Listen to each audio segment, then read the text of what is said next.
Hey guys, welcome back to my tutorials, and in today's tutorial I'm going to be showing you how we can start to use more of the idea using the selector with the attribute. Now in the last video I showed you that you can use something like your paragraph selector and apply the styling to every single ID that has a paragraph. Apply the styling to every paragraph which has an ID, regardless of what the ID name is.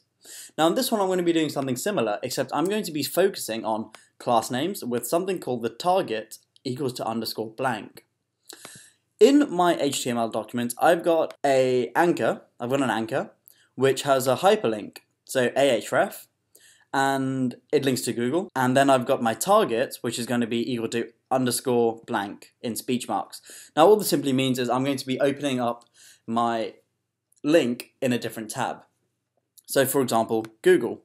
Similarly, I've got the exact same thing here for Twitter, and I've got the target to be underscore top, which means it's going to open up in the same page. So if I were to go ahead and save this and reload my page, you can see that I've got Google and Twitter, and both of them are underlined. Now, if I want to apply some certain styling to class 1, so link 1, all I have to do is say dot link 1, open curly brace, and I can say something like text decoration being none, save this and refresh my page, and as you can see Google is now gone. Now let me go ahead and have a bunch more Twitters, okay, as it goes. Let's say I only wanted to apply this particular styling to every single link that had the underscore blank value.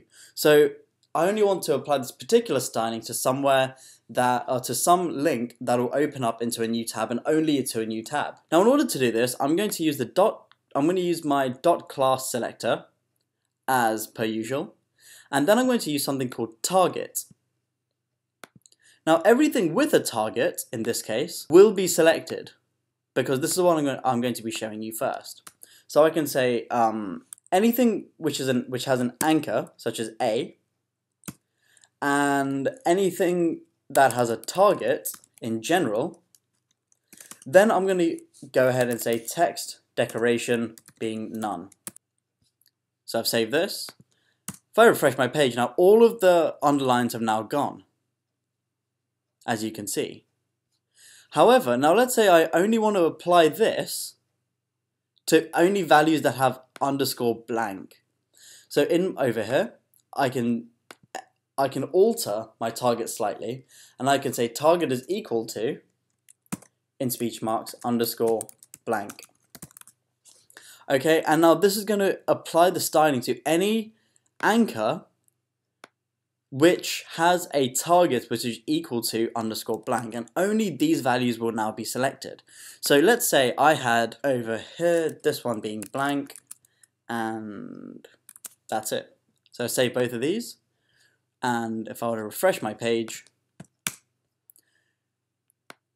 the penultimate Twitter and the top Google have now been altered, whereas the other three, seeing as these have only got top, top, and top, these have not been altered.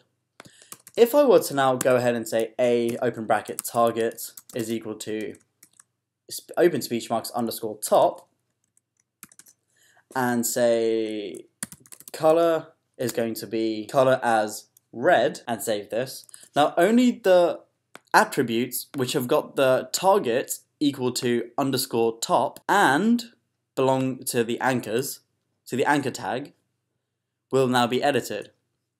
So as you can see here, Twitter, and this final Twitter have now all been altered, whereas the penultimate one and the first Google have not been altered at all, because their target does not equal top, their target equals blank.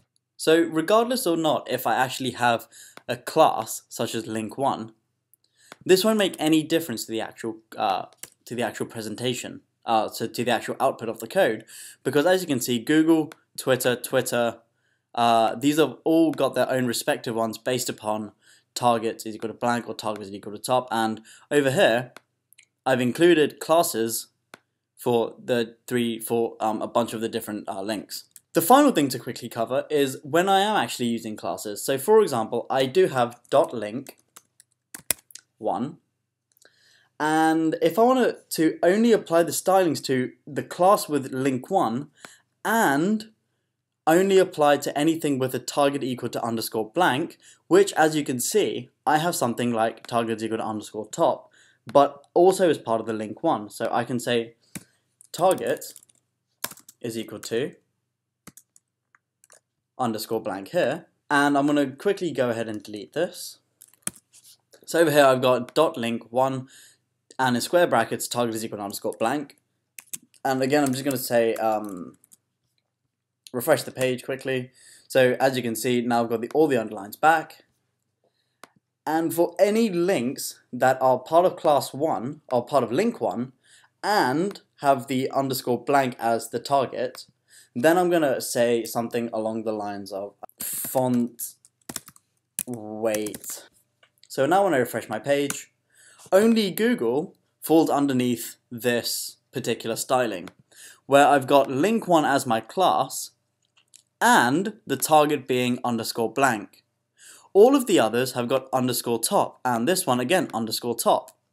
So even though they fall under the same class name, they don't fall under the same target name, and therefore it only gets applied to those specific values, to those specific pieces of those specific links. Okay, so that's really about it. So that's all you really need to know for using attributes on your selectors. So stay tuned for the next video.